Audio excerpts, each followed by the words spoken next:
fame. If you win it, comes and goes in a minute. Where's the real stuff in life to cling to? Long. Hello, everyone, and welcome to the Boomer Pod podcast, where we interview movie and TV celebrities. Our guest today is actor, director, and writer Julian Lowenthal. Welcome, Julian, and thank you for being with us today on the Boomer Pod. Well, thank you for having me. I really appreciate it. Let's talk about your career in acting, directing, and writing. How did you get started in these careers, and what was the order that they came to you? Well, when I was just 12 years old, I fell in love with film. And at that age, I was determined that no matter what, I wanted to just make films. I wanted to be a filmmaker. So when I was in middle school, I'd write a lot of screenplays in between classes, just, with my friends, just kind of playing around with that format. YouTube came to exist right at that time. So the very next year, me and a few people were just making videos. And I was very lucky that where I lived, there was a public access station where I could get the camera, learn to shoot, learn to edit, learn to direct, while making, I would say, really embarrassing videos, but making videos that I got to, learn how to tell a story with. And then from there, in my teenage years, I would just keep shooting, keep filming with all the different people that I would surround myself with. And eventually I would find other opportunities to just PA, camera assistant, or just help out on other films where I got to, learn, experience, and network with other filmmakers. Even though they're all volunteer, I tremendously appreciate all the knowledge I got from that at that point. And then from there, I just kept pushing. And in my actually still in my teenage years, as much as I love directing, producing, I would often just be part of the production. So I did a bunch of kind of acting related stuff. I will say, man, I'm not the best actor, but that's one of the many things I learned. I'm gifted at directing and producing and writing, storytelling. So that's what, years later, I would really push on. But I learned, even as an actor, kind of like how stuff was done, because I'd always watch every set that I was part of. And in my 20s, I got the great opportunity to join the union because of all my different work that I did non-union wise. I was able to rack up enough hours to join the union in Massachusetts and then be on some really big films where I also got to just learn way more about, making movies, what works, what doesn't work, as well as how things come together. And I got to network with so many incredible people, cast, crew, and I'm very lucky to say that years later, I got to bring a lot of them to Money Game, my most recent film, and I got to work with all these people that I have spent years collaborating on other projects with, That's terrific. So you've been doing this for most of your life. Yes. Well, tell us about some of the most memorable parts of your TV and your movies. Let's start with Money Game.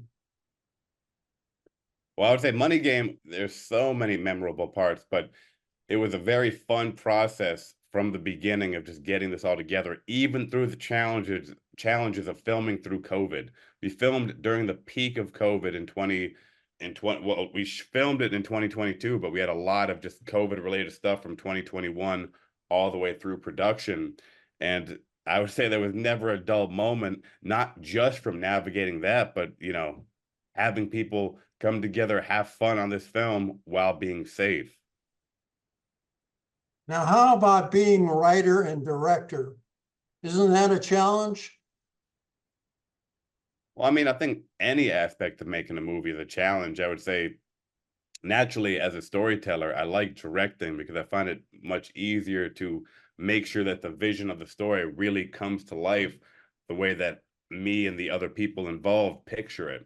So to me, writing and directing is a lot easier than, say, just doing one or the other. totally open to doing one or the other, but I find it's just naturally much, I don't want to say easy because everything is a challenge, but it's just, it seems to go hand in hand if you write and direct. Okay. Now, why don't you tell us a little bit about the movie? Well, Money Game is about a young widowed father of two struggling to navigate a broken financial system while fighting to give his two daughters the best life that his late wife promised them. And so it's a whole journey. It's a journey of our main character James, just going through a very corrupt, manipulated system and trying to get his daughters and himself through that to a much better life while trying to learn and figure out why the system is so corrupt and disconnected. Do you have any children, Julian? I would say I have a stepdaughter. Okay. Okay. And how does the money game enter into this scenario? Well, the money game is, I would say, the financial struggle that our main character has to navigate and go through, as well as find a way through this corrupt system to still be able to, better his life and better his daughter's life. And what system are you talking about? The financial system. Okay, just in general, or is there anything specific? Well, I would say in both. So in general, the whole entire financial system, as well as just really bringing up like why big companies are able to, make money, even basically why their stocks are able to still grow even if their company is losing money.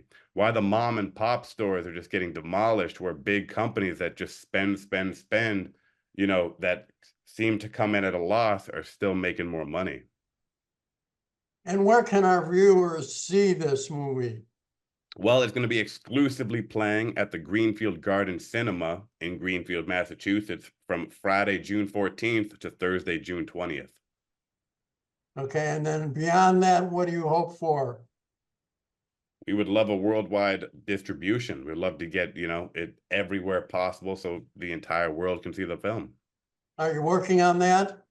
Yes, we are. We have several companies, people, and groups that we've been talking to, and now it's just about landing the right place for Money Game. Let's go on to the J-Bar show. Now, am I pronouncing it correct? So you're probably looking at my early years, J Bear. My middle name is Bear, and so I created a character that's a very, I would say, outlandish, eccentric version of myself when I was a teenager named J Bear. Okay. You had 34 episodes on that, is that right? Yes. Again, those were some of my early years. Very proud of the mistakes I made to learn how to make videos and how to direct. But I will say that was very early in my YouTube career, which looking back now, a lot of those videos I would say are pretty embarrassing, but I'm very proud of learning from those mistakes to get to where I am today. And what were some of the good things about J-Bear, about the story itself that you can tell us? I would say networking and just the collaboration process. At a very young age, I was always looking for friends and associates that I could bring into film. And so I've always loved that principle of just trying to collaborate with as many artists and people as possible on any project. And even though I'm, like I said, quite embarrassed by a lot of the stuff I did back then, I'm very happy with how many people I was able to get involved who wanted to be part of the show. Now, you were involved somewhat in the movie Don't Look Up with Leo DiCaprio and Jennifer Lawrence. What can you tell us about that? That was a wild movie, but so I was so in the union, I was a grip. And basically it's the second half of the lighting department. You got electricians and you got grips. They work very much together, but it's two different departments. So I was a grip on that film, and that's how I got into that was the union position I was. But it was wild, that was the very first film that I worked on when after COVID shut down all productions. I was working on productions for years before then, but then COVID shut down Hollywood for about like 6 months, and that was the first film that came back in Boston that I got to work on. I worked on a little show right before then, but that was the first like big film that came back in the area during COVID, after they allowed films to come back, as long as they were to follow requirements and be very safe with how they were to do things. And what was it like working with Leo and Jennifer? So the experiences I had with them were very fine. However, my position wasn't as direct with the cast as I am with Money Game. I wasn't directing it or anything like that. There would be points where I'd be, right in the whole mix of, with Jennifer Lawrence and Leonardo DiCaprio and even Meryl Streep. But most of the time I was very much on the outside, kind of just helping get everything that was needed from the grip department all set. Okay, now here's one that's got me mesmerized. The Man Who Killed Hitler and Then the Bigfoot. You were PA on that, weren't you, with Sam Elliott?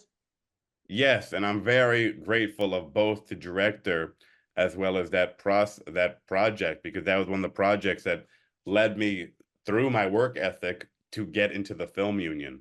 From that film, the day we wrapped, I was able to get another job, drove all the way down to New Jersey, where that's where the other job was happening, worked on a film, and then from that point, it would just be like project after project. As soon as I was done with one, right on to the next. A few times I actually had projects that overlapped, so I was very blessed to be in that circle. And then after about a year, I was able to join the union, the film union.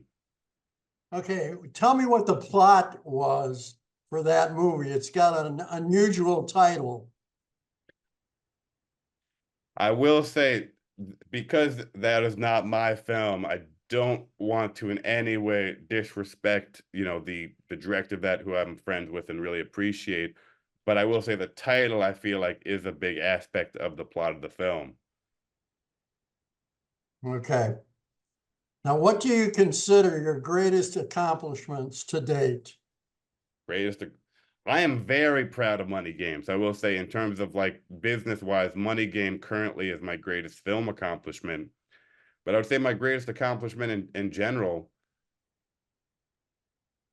man, that's, I guess, just being able to, meet with people of all different backgrounds, of all different stories, connect with them, hear them out. And one of the big things that I'm very proud of is I'm a huge advocate of getting more films funded and produced in Massachusetts, New England, and just the United States in general. I know a lot of filmmakers are going outside the country because there's a lot of like, it's cheaper in a lot of ways to shoot outside the country, but I'm very much about wanting to bring jobs here.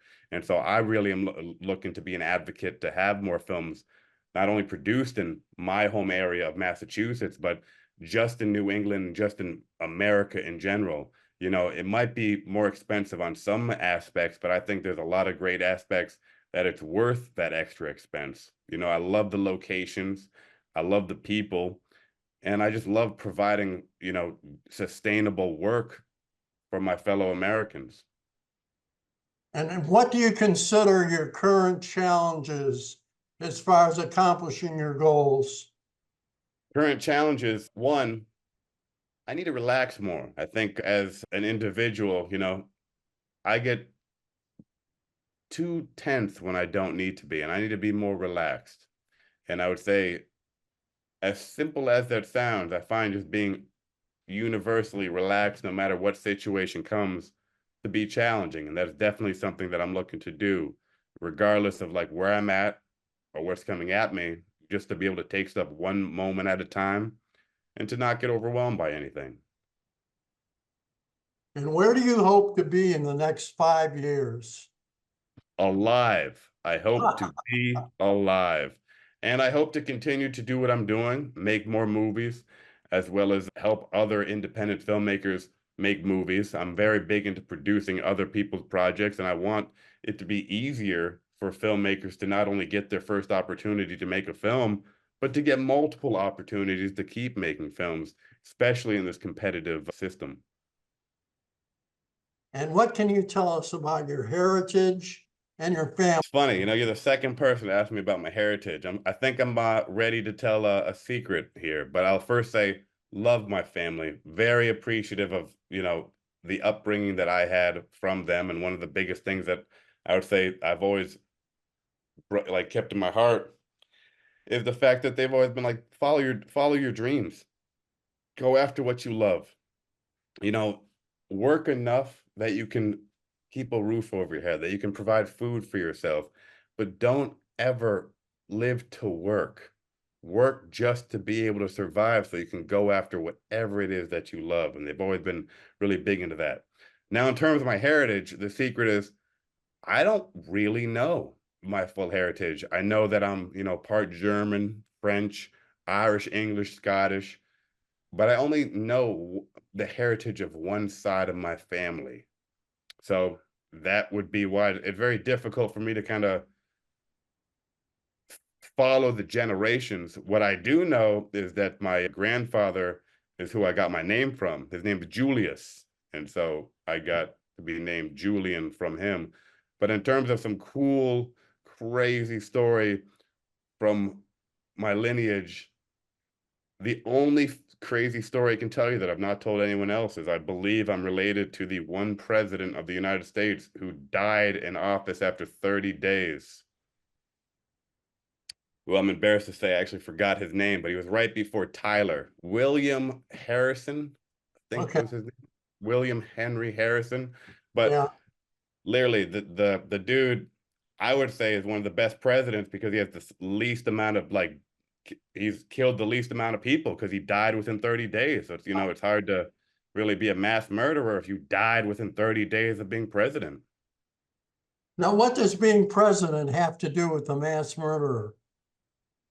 Well, I'm just saying if you're a president, you're going to be going to wars. You're going to be having a lot of, if it just comes with the territory that you're going to have a body count. You're going to, you are responsible for people's deaths, for people's lives. And I was just making a bad joke about the fact that the one president I'm related to didn't have a long enough period as a president to be able to have many wars.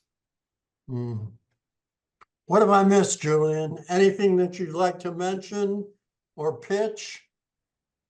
I think you're right on it. Again, I would just encourage anyone that wants to see Money Game to come out between June 14th and June 20th at the Greenfield Garden Cinema in Greenfield, Massachusetts.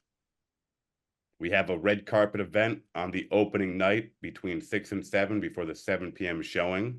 And then I'll be doing a Q&A on Sunday, June 16th after the 3:30 showing. Will you join us again in the future to share any updates in your career? I would love to. If you will have me, I would love to come back and tell you some more wild stories. Well, that's terrific.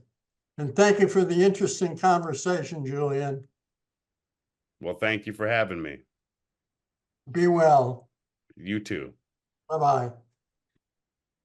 Bye. And you will be happy too.